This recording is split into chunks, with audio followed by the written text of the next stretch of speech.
बीच में 6 छेद है जो किस तरफ इशारा करती है? शल्य चिकित्सा या मस्तिष्क शोथ की तरफ। कालीबंगा से हमें लाल रंग के मृद भांड मिले हैं जिन पर किस प्रकार की धारियां बनी हुई, इस प्रकार का कोई क्वेश्चन पूछ लिया जाता है। ये का ये सेम का सेम मेंस में होता है। वो कहता है कालीबंगा पर 50 शब्द लिखिए, ये लिखने क्या क्या मिला। प्री में वो देता है, वो पूछता है कहां से मिला, या वो कहता है यहां से क्या क्या मिला। मेंस में वो कहता है सारी की सारी चीजें एक साथ लिखते हैं। इसलिए प्री और मेंस की तैयारी में कोई अंतर नहीं होता है। मेरे कभी नहीं समझ में आया कि तुम कुछ बच्चे जो केवल ये कैसे सोचते हो कि हम केवल प्री की तैयारी करेंगे। इस तैयारी को कभी अलग अलग नहीं किया जा सकता, इसको प्री और मेंस में नहीं बांट सकते। आपने भले ही प्री वाले बैच में एडमिशन लिया हो, मैं तो भी आपसे कहूंगा आप जो टॉपिक पढ़ो उसके पुराने क्वेश्चन जाके घर पे सोल्व किया करो। जो भी मेंस में क्वेश्चन आए वो सोल्व किया करो, उनको चेक करवा लिया करो, है ना। भले ही आपने एडमिशन ले लिया हो, पर हमेशा सोचना बड़ा। हमेशा कभी ये नहीं सोचना कि बस जैसे तैसे भगवान प्री पास करवा दे, मेंस तो मेरे को देना, ऐसा कभी नहीं सोचना। आदमी को हमेशा बड़ा सोचना चाहिए। कोई बात नहीं, आपने इस बैच में आप जो सोच के एडमिशन लिया होगा आपने कि नहीं यार अपने एक बार प्री की कर लेते हैं, बाद में मेंस की कर लेंगे, आप में से कईयों ने ये सोचा होगा। पर मैं फिर भी कहूंगा कि भले ही ये सोचा हो, पर अब से इस सोच को बदल दो। आप कह दो भाई, आप ये भूल ही जाओ कि आप प्री वाले बैच में बैठे हो। आप तो ये कह दो कि आपने तो आरएस की तैयारी कर रहे हैं, आरएस की तैयारी में प्री भी होता है और मेंस भी होता है। प्री वाली चीजें याद कर ली मैंने, ये आएंगे, पुराने सारे पेपर उठा के देख लो कि आरएस के जो भी पुराने पेपर है उनमें कालीबंगा के क्वेश्चन क्या क्या रखे हैं। और ऑब्जेक्टिव तो मैं कहूँ आरएस के क्यों, आरपीएससी के जितने एग्जाम होते हैं सब में राजस्थान जीके तो आती है भाई। कांस्टेबल का आता तो भी राजस्थान जीके, सब इंस्पेक्टर है तो भी राजस्थान जीके, मार्ट साहब के जितने एग्जाम है उन सब में राजस्थान जीके। तो राजस्थान जीके के पेपर मतलब हर साल में हर महीने आरपीएससी का एक पेपर होता है।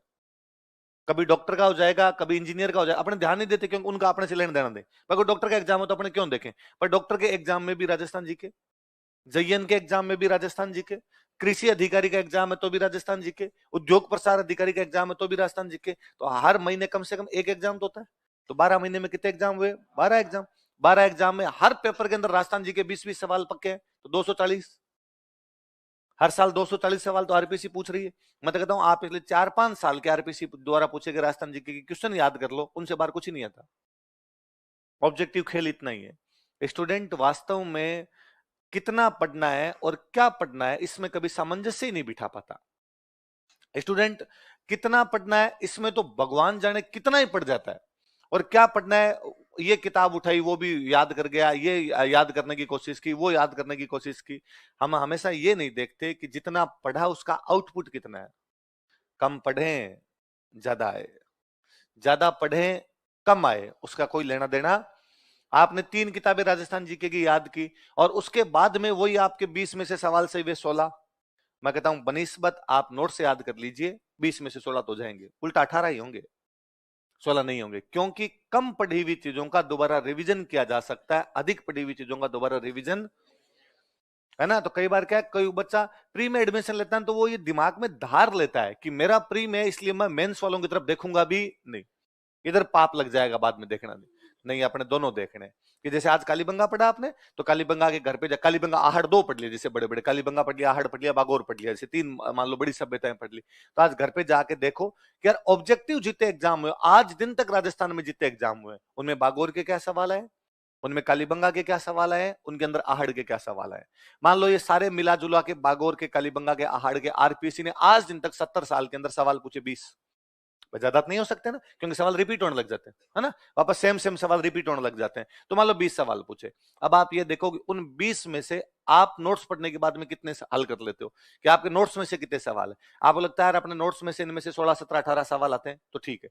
फिर आप नोटिस करोगे जो 2-3 सवाल और पूछे हुए वो बाद में उसने कोई एक आधी बार पूछ के छोड़ दिया, दोबारा उसने पूछा नहीं, इसलिए अपने भी याद नहीं करते यार इसका मतलब इतना इंपॉर्टेंट सवाल ये नहीं। और ये बाकायदा फ्रीक्वेंट जो सवाल बार बार आ रहे थे वो ये 17-18 सवाल है, ये अपने नोट्स में से हो जाते हैं। तब तो अपने नोट्स ही पढ़ने। और यदि आप उन क्वेश्चन को देखो और देखने के बाद आपको लगे कि यार आरपीसी ने 20 पूछे हैं, नोट्स में से हो रहे हैं 3, फिर कोचिंग चेंज कर लो, है ना। इसका मतलब आपको पढ़ाने वाला मास्टर अच्छा, तो वैसे सीधी सी बात है, इसमें कोई है ही नहीं अपने आप। क्यों? आप ग्राहक हो, मैं व्यापारी हूं, इसलिए जागो ग्राहक है, ठोक बजा के चीजें ली जाए, इसके अंदर कुछ नहीं। आपने पैसे दिए हैं इसलिए जो कोई पढ़ाए वो कम से कम पढ़ाए जो आपके एग्जाम के अंदर है। जो आपके एग्जाम में नहीं आए उसको पढ़ाने का कोई तुक नहीं। फिर ये जब ऑब्जेक्टिव कर लिए, साथ के साथ मेंस के पेपर उठाओ और मेंस के पेपर उठा के देखोगे यार इनमें क्या पूछ रखा। आप देखोगे कि पिछले बार ही जो आरएस का मेंस का पेपर हुआ था उसमें क्वेश्चन था बागोर, आहड़ तथा कालीबंगा पर 100 शब्द लिखिए, तीनों में मिला के बागोर, आहड़ और, इसका मतलब 20-20, 30-30 शब्द सब पे लिखने हैं। बागोर छोटा है तो 20 लिख देंगे, आहड़ पे थोड़े अपने 40 लिख देंगे, और पीछे 50 और बच गए या 40 और बच गए तो वो किस पे लिख देंगे अपने कालीबंगा पे लिख देंगे। बागोर में लिखने तो बागोर में सीधा मध्य पाषाणकालीन स्थल, कोठारी नदी के किनारे वीरेंद्रनाथ मिश्र ने यहाँ से लघु पाषाण उपकरण, तांबे की छेद वाली सुई, लोहे के उपकरण, कृषि, पशुपालन तथा शवों के साथ खाद्य सामग्री व बर्तनों के साक्ष्य प्राप्त की। खत्म। दूसरे में आ गए, आहड़ वाले में आ गए, आइडिया बेड़च नदी के किनारे स्थित आघाटपुर या आठपुर नाम के प्राचीन नामों से जाने जाने वाला या धूलकोट नामक स्थानीय नाम से जाने जाने वाला अक्षय कीर्ति, व्यास, रतन चंद्र अकबर, हंसमुख, धीरज सांकलिया के उत्खनन में, यहाँ से हमने खूब सारी पढ़ी, आपको 5-6 बड़े बड़े से नाम याद कर लो, ये चीजें यहाँ से प्राप्त हुई। अगला, ये एक सेम की सेम बात कालीबंगा के बारे में लिख दो, क्वेश्चन हो गया 10 नंबर का। ये थोड़ी है कि मेंस में जाते हम कहते हैं कि जो प्री में पढ़ गया तो भूल जाओ। अब हमने मेंस की फीस अलग ली है, अब कुछ अलग ही पढ़ाएंगे जो हमने प्री वालों को पढ़ाया, प्री वालों को बर्बाद कर देंगे जो केवल प्री पढ़ के गए थे, मेंस वालों को अलग से वो च्यवनप्राश जो हमारे लाया हुआ है वो देंगे सबको। ऐसा नहीं होता है, इसलिए आपने भले ही इस बैच में एडमिशन लिया हो पर फिर भी उधर देखना।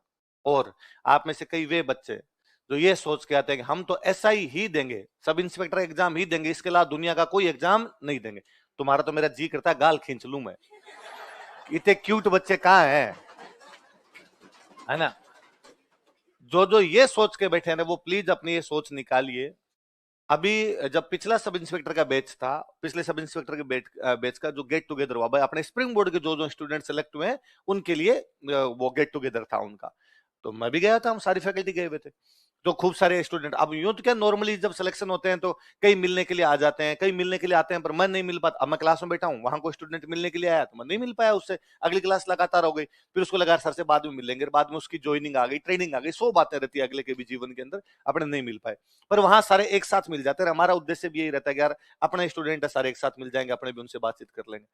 मैं जितने लोगों से मिला उन तमाम का था, या तो उनका यह था कि सर सब इंस्पेक्टर में हो गया, अब आरएस का इंटरव्यू, तब आरएस वाले इंटरव्यू चल रहे थे, सर इसमें और बताओ क्या क्या करना है, या दूसरों का का सवाल था, सब इंस्पेक्टर में हो गया, पर यह सर उसी टाइम फिजिकल था और उसी टाइम मेंस था अपना, इसलिए मेंस पर इतना ध्यान नहीं दे पाए, इसलिए मेंस में 10 नंबर चूक गए थे, 15 नंबर चूक गए थे, तो सर इस बार बताओ कि क्या करना है। तमाम वे लोग सब इंस्पेक्टर बने जिन्होंने आरएस का मेंस दिया। कोई ये सोचे कि मैं आरएस दूंगा ही नहीं, मैं चिमटी से भी छूना पसंद नहीं करूंगा उस नौकरी को, इतनी गंदी नौकरी भगवान ने कैसे बना दी, मैं इसकी तरफ जाऊंगा ही नहीं।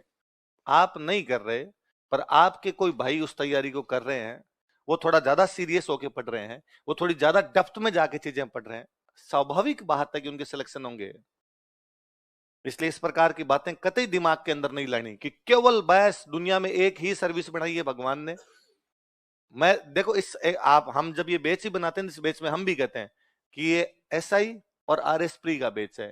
क्यों कहते हैं हम ऐसा? क्योंकि सिलेबस सेम है, काके की भी चेंज नहीं हो रहा, सेम का सेम सिलेबस है। तो हमें लगता है सेम सिलेबस के अंदर बच्चा सब इंस्टीट्यूट की तैयारी करेगा, साथ में आरएस प्री भी दे लेगा।